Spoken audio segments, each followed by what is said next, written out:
Nzambe bana na obazo koma bakuluna. Koma yo mama bana bazo beba yo. Oboti mwana zalaki mobali akomi mwasi. Babengi ye pede. Oboti mwana zalaki mwasi akomi mobali babengi ye lesbienne. Wapi makasi na yo etonke mama mwana na Nzambe. Wapi makasi na yo etonke femme de Dieu, etonke homme de Dieu. Parce que Job banda ki tango nyonso ko purifier bana na ye. Diable azo imposer yo vie, azo détruire vie ya bana na yo à cause ya ko zanga ko sanctifier vie ya bana. Mama nanga papa nanga, soki yo telemi yo luke longi ya Nzambe, diable akozana na force ya ko détruire vie ya bana na yo.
Shalom, shalom, Nabandeko Balanti, instant devant le trône. Émission Ezalaka, toujours présentée dans votre humble servante de Dieu, la sœur Priska Mbouzi. Bisika Ezwami Biso, Nzambalola Akende Nako Pambola Bino. Bien-aimé, Yeswaza Malamu, Yeswaza Bolingo, Yenda permettra qu'à chaque fois, tokende na ko partager liloba otozwaka ton ya ko partager na biso azanzambe moko malamu azabolingo a continuer kana ko garder biso ba oyaye akobana kana ko épargner ba oyaye a permettre ka monde de ténèbres et simba biloko na biso memolimo na biso te pour que na sima atali sankembo na ye pour que na sima atali sa grandeur na ye pour que na sima atali sa monene ya bonzambe na ye c'est un Dieu merveilleux. C'est un Dieu grand. C'est un Dieu bon. Nzambe moko malamu, nzambe moko bolingo. Atika kate pinzoli ya ba oyaye etanga. Akawusaka pinzoli o etangi na nute. Azanzambe moko malamu. Azanzambe ya kotika te me ya kolinga. Nzambe ya kobetela batuli solo. Nzambe ya kolakisa bana ya bana na yo. Héritage ya malamu o esengeli na yo tikela na bana eza kombo na Yesu. Ndenge ndeko wa yembaka. Nga bakatanga bakambo. Bakamwa molimo. Bokoko bapesa ngai.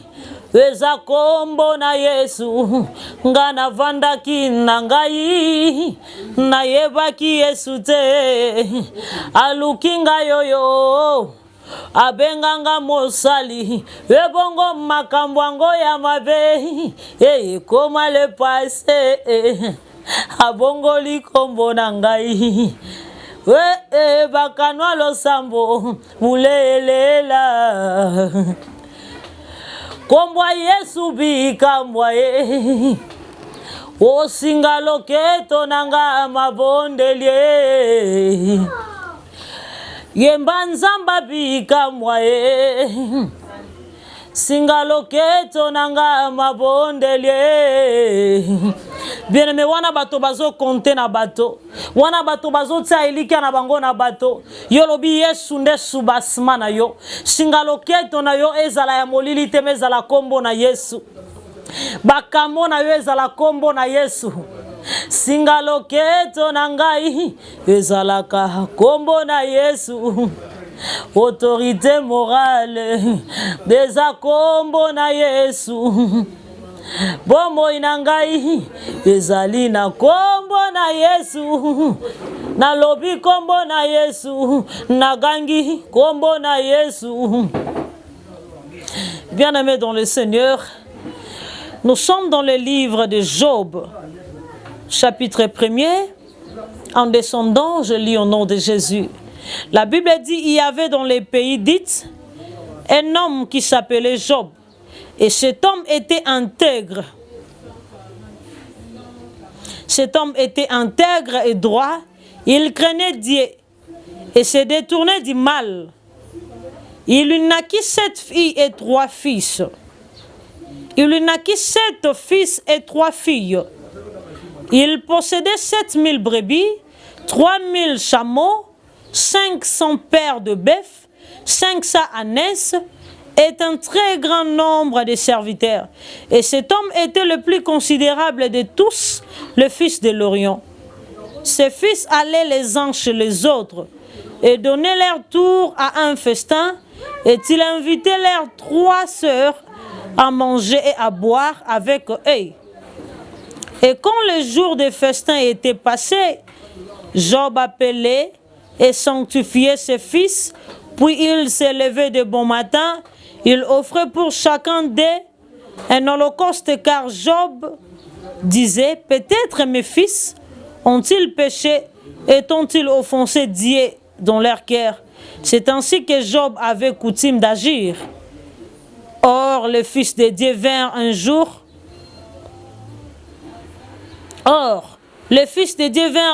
Se présenter devant l'Éternel. Et Satan vint aussi au milieu d'eux. L'Éternel dit à Satan, d'où viens-tu? Et Satan répondit à l'Éternel, de parcourir la terre et de m'y promener. L'Éternel dit à Satan, as-tu remarqué mon serviteur Job? Et il n'y a personne comme lui sur la terre. C'est un homme intègre et droit, craignant Dieu, et se détourna du mal. Satan répondit à l'Éternel, est-ce d'une manière désintéressée que Job craint Dieu? Ne l'a-t-il pas protégé, lui, sa maison, et tout ce qui est en lui? Tu as béni l'œuvre de ses mains, et ses troupeaux couvrent les pays. Mais étends ta main, touche à tout ce qui lui appartient, et je suis sûr qu'il te maudit en face. Amen. Bien-aimé dans le Seigneur, ma commune en Zambé zobete la bisoli solo. Ya mwana mobali ona kombo ya Job. Bien-aimé, Bible lobi Job azalaki na bana mibali 7. Abotaki bana mibali 7. Pe bana basi misatu. Au total azalaki na 10 enfants. Penzamba pambola ki azalaki na banya mebele koleka bato nyonso na mboka wana. Azalaki na bozwi makasi pe azalaki na ba serviteur ebele. Mais azalaki malgré bozwi azalaki nango, mwana mobali wana Job abandaki ko banga Nzambe. Bible zo préciser bien. Ezoloba soki bana ya Job ya mibali ba organiser ba fête. Babandaki ko inviter bande ko na bango ya basi misatu baya kolia na bango. Mais après fête ko sila Job bandaki ko benga bana na mibali pa bandaki ko sanctifier bango. Na koloba ete peut-être ba sumuka ki na mitema na bango, pe ba offensa ki motema na Nzambe. Oh, j'aime Jésus. Tala mutu azana bozwi Nzamba pambola ki na nyonso pe apesi bana. Azalaki ne loko moko te akoki ko tungisa lisusu Nzamba pesa ye physiquement. Même moto wana bandaki ko banga Nzambe. Bien-aimé, Bible zoloba Job azalaki intègre. Azalaki moto bandaki ko banga nyonso etangami ya kombo na Yesu. Penzamba pambola ki na nyonso. Bien-aimé dans le Seigneur. Tala lolenge moto bandaki ko se comporter. À chaque fois bandaki ko bengi sabana na Yesu ki basilisi fait, ko purifier bango. Comment yo mwana na Nzambe bana na obazo koma bakuluna. Comment yo mama bana bazo beba yo, oboti mwana zalaki mobali akomi mwasi, babengi ye pede. Oboti mwana zalaki mwasi akomi mobali babengi ye lesbienne. Wapi makasi na yo etant que maman mwana na Nzambe. Wapi makasi na yo etant que femme de Dieu, etant que homme de Dieu. Parce que Job banda ki tango nyonso ko purifier bana na ye. Diable a zo imposer yo vie, a zo détruire vie a bana na yo à cause ya ko zanga ko sanctifier vie a bana. Maman nanga papa nanga soki yo telemi yo lukelongi ya Nzambe, diable a kozala na force ya ko détruire vie a bana na yo te. Amen. Nini yaki ko komela papa na biso Job. Bible zoloba Satan uti ko yenga ye ko se présenter liboso na Nzambe.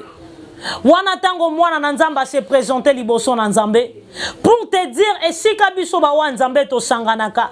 Satan pa yaka wana ko sangana na biso pona ko luka ko détruire biso bana na Nzambe. Et l'accusateur c'est lui le diable. Yemoko muto ko pousser yo yiba ke ko funda yo pa ya tata. Yesu azotuna est-ce que moni mwana nanga Job abeteli to la banga kanga na mokili wana mobimba moto azalo kola ya zate. Satan zo funda Job azo ebisa Nzambe eza po pamboli obatela kayemo bana na epe biloko na ye. Livré na maboko nanga otala soki ya kofinga yote. Bien-aimé dans le Seigneur, tikana ebisa na mokola lelo, Satan za na pouvoir ya kosimba vi na ote soki Nzamba pesi autorisation te. Nyonso ezokoma na vi na yo lelo, maladi minyoko ba pasi mi mekano. Soki ekomi na vi na yo parce que Dieu a permis. Nyonso zomona ezokoma na bombo na yo ya mabeto ya malamu. Et comme parce que Yesu muto apesi nzela, le diable n'a aucun pouvoir sur la vie d'un enfant de Dieu. Nalobi bien, le diable n'a aucun pouvoir sur la vie d'un enfant de Dieu. Nalobi te que Satan a pouvoir te na vie a moto asambela kano. Okoki kozala okenda ke église osambela ka mosala ka masumu. Osala ka mabesese, mais nazolo belande mwana na Nzambe. Satan a pouvoir te na vie na yo na moto tambola kana kobanga Nzambe. Ezana ninde mwana na Nzambe. Moto asalaka volonté na Nzambe. Moto azalaka intègre liboso na Nzambe. Moto exécutaka ba ordre na Nzambe. Peu importe circonstances ezokomela ye. Bename Nzamba permeta ki na Satan simba nyonso ya Job. Nzamba permeta ki na Satan akende ko simba biloko ya Job. Asimba o nyonso eza Job memolimo na yete. Tika na ibiso na mokola lelo. Peut-être utaki na libala moko ya malonga. Oh lelo se retrouver na ndako ba parents mais oebisi Nzambe na simbio na loboko na kotika yote malgré ko lela minyoko pasinga na kotika yote okoza la mwasi moko zala ki na vie akoseka mais lelo se retrouver na vie bato bazo seka yo. Il y avait des gens banda ki koya pembeni ya Job na ba momo ya beprevi ya Job o ba ebisa ke finga Nzambe kufa yo za motoko ki ko se retrouver boeta o za motoko ki ko se retrouver na vie oyote. Lolengo kumisaka Nzambe na yo. Lolengo kumisaka Nzambe wana kazalaka yo pazana we longo. Lolenge nino se retrouver boy. Na ba moma ya pasi monguna koya. Na ba moma ya pasi bato bakoya ko motiver yo. Afinga na yo Nzambe wana. Na okabwana na yo na Nzambe wana. Na osala na yo lolenge bato nyonso bazo sala.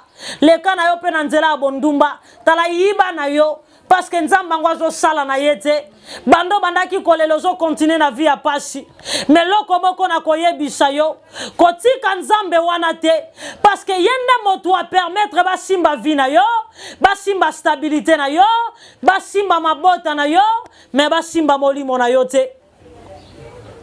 Bien aimé Job a se retrouver ki kino na fulu akoma ki ba pota na nzoto moto to yebi moto abozui moto atonda na bozui moto azalaki na bozui koleka bato nyonso moto bato babandaki ko banga mais Satan a rendre ye inutile liboso banguna na ye.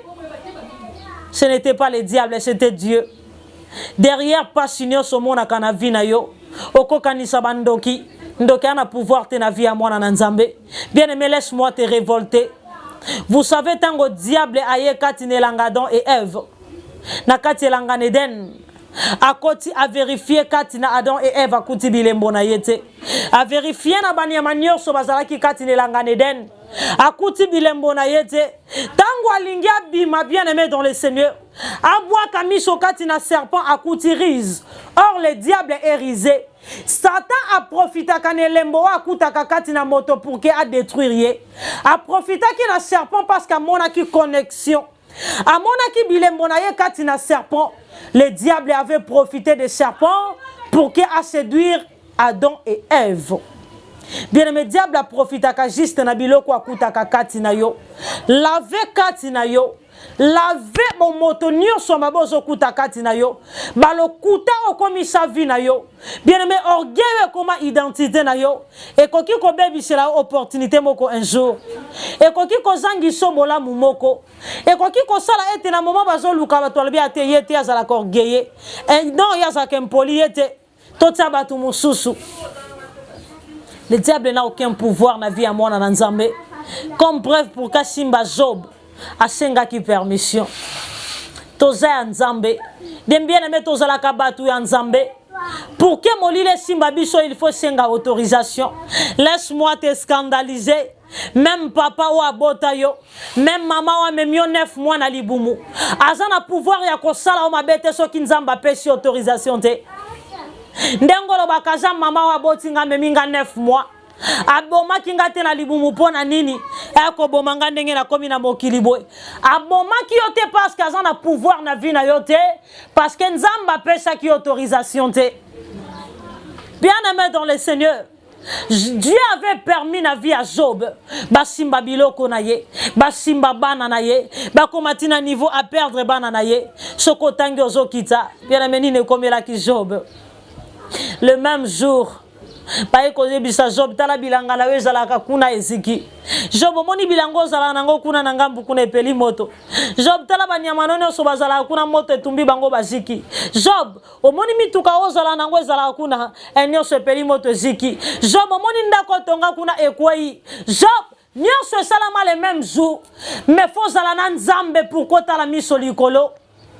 Oye komela ki Job nzamba mekaka moto jamais akoki jamais kopesa obe preuve ele ka komeka akoki jamais komeka yo je m'excuse ameka yo jamais selo kondima na yo si ameka ki Job na niveau wana ayeba ki te Job azalaki capable ya ko surmonter be preuve wana tala oye komela ki Job bien aimé bana na le même jour. Babilanga koufeli eziki le même jour. Banyama bakufi le même jour. Bandako eziki le même jour. Tala onzamba koki ko sala. Bien-aimé Job alika ki na nzambe. Azwebi sa nzambe. Je reconnais que tu peux tout et que rien ne peut s'y opposer à ton égard. Wana Job. Donc malgré perdre na yo nyonso oh kondima modèle nini yo. Bien-aimé zalaka femme forte. Zalaka homme fort. Zalaka mwasi ya kondima. Lolenge hébreu azolo banabiso. La foi est une ferme assurance des choses qu'on espère. La démonstration de celles qu'on ne voit pas. C'est-à-dire, batobazo mon amir, mais yozo mon avion. Batobazo mon amir.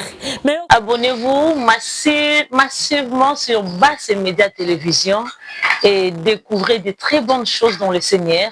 La chaîne à laquelle nous parlons concernant notre Dieu Jésus-Christ, qui est notre Seigneur et Sauveur. Abonnez-vous massivement, vous ne serez pas dessus. En tout cas, vous allez dessus. Je vous rassure que vous allez décider. Ici, on parle que de la vérité. On parle que de la vérité. On parle que de la vérité, rien que la vérité. En vérité, je vous l'ai dit, abonnez-vous massivement et vous ne serez pas déçus. En tout cas, beaucoup c'est là parce que yesozo tikala nzambe, yesozo zolokumu, yesozo mata, yesozo tombwama, awa tozo lobelande komo na Yesu sans flatterie, sans épices et sans soki pilipili na mungwa, mais tozo lobelande bo solo mekati na Yesu. En tout cas, abonnez-vous et vous ne serez pas déçus avec votre humble servante de Dieu, la sœur Priska Mbouzi. Vous ne serez jamais déçus parce que l'Éternel reste roi. Que le Seigneur vous bénisse. À la prochaine.